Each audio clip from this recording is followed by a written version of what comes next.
उत्तर प्रदेश में मुजफ्फरनगर जिले की मीरापुर विधानसभा सीट के उपचुनाव के लिए सोमवार को प्रचार के आखिरी दिन तमाम दलों के बड़े नेताओं ने मतदाताओं का ध्यान खींचने के लिए पूरी ताकत झोंक दी। बता दें, यूपी की मीरापुर विधानसभा सीट पर उपचुनाव है। यहां AIMIM ने अरशद राणा को उम्मीदवार बनाया है। आजाद समाज पार्टी से जहीद हुसैन, बहुजन समाज पार्टी से शाह नजर, समाजवादी पार्टी से सुबल राणा और AIMIM से अरशद राणा और NDA से लोक दल प्रत्याशी मिथिलेश पाल चुनावी मैदान में हैं। बता दें कि यूपी के मुजफ्फरनगर जिले की मीरापुर विधानसभा सीट पर उपचुनाव में बुधवार को वोटिंग होनी है। इससे पहले सोमवार को चुनाव प्रचार के आखिरी दिन AIMIM प्रमुख असदुद्दीन ओवैसी ने जनसभा को संबोधित किया और फिलिस्तीन का उदाहरण देकर मुसलमानों को लामबंद करने की कोशिश की।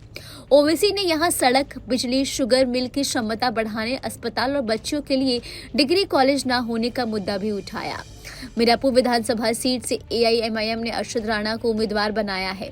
यहां से आजाद समाजवादी पार्टी से जाहिद हुसैन, बहुजन समाज पार्टी से शाह नजर और साथ ही समाजवादी पार्टी के सुबल राणा और साथ ही NDA के लोकदल प्रत्याशी मिथिलेश पाल चुनावी मैदान में हैं। उन्होंने कहा कि हम नतीजे देखकर हिम्मत नहीं हारते हैं। जहां दिखी सपाई वहां बेटियां घबराई। मुजफ्फरनगर में दिया CM योगी ने ये नारा। बता दें, चुनावी सभा में ओवैसी ने कहा कि हम कई वर्षों से यूपी में सरगर्मी का काम कर रहे हैं। हम चुनाव लड़ते हैं, हारते हैं और जीतते भी हैं, लेकिन हम चुनाव के नतीजे देखकर हिम्मत हारने वाले लोग नहीं हैं। हमारे हौसले कल भी बुलंद थे और आगे भी बुलंद रहेंगे, लेकिन फैसला आपको करना है।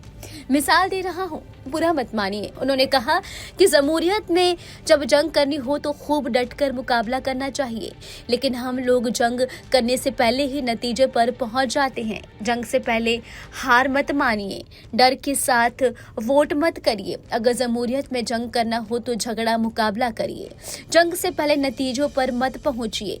मिसाल दे रहा हूँ, बुरा मत मानिए। 70 साल से फिलिस्तीनी गाजा में लड़ाई लड़ रहे हैं, वो मर रहे हैं। 40,000 अब तक मर गए हैं, 12 लाख लोग बेघर हो गए हैं, लेकिन उनके हौसलों को देखो, वो डरे नहीं हैं, वो मुकाबला कर रहे हैं, क्योंकि इजराइल जालिम मुल्क है। वो जालिम मुल्क गाजा से जुल्म बढ़ा रहा है, लेकिन वो गाजा में लड़ रहे हैं। ओवैसी ने उठाया कि वक्फ बिल का मुद्दा। ओवैसी का कहना है कि संसद चुनाव के नतीजे आए तो आबादी के हिसाब से उनके सांसद चुनाव चुनकर आए, लेकिन एक आबादी ऐसी है जिन्हें सांसद आबादी के हिसाब से चुनकर नहीं पाए हैं।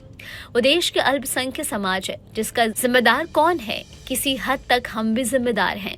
जो लोग डर जाते हैं कि मजलिस को वोट देंगे तो बीजेपी जीत जाएगी, मैं आपसे यही कहना चाहता हूं कि यकीनन हमको बीजेपी को रोकना है, लेकिन क्या हमको बीजेपी को रोकना है, लेकिन क्या हम इनको रोकने में अपना खात्मा करते रहेंगे? फिर हमारी आवाज कहां पर जाएगी? मिसाल के तौर पर कहना चाहता हूं कि संसद में आज वक्फ बिल कानून पेश किया गया।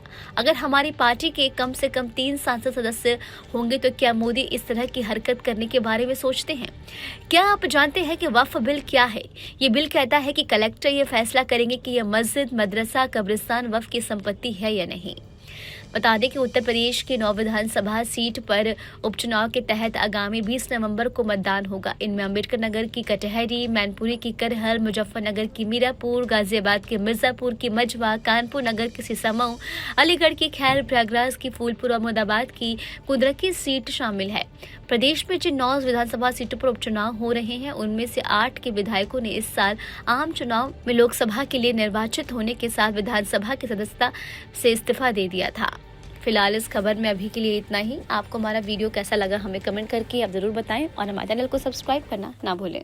न्यूज नेशन अब व्हाट्सएप पर खबरों की ताजा अपडेट के लिए न्यूज नेशन के इस QR कोड को स्कैन करें।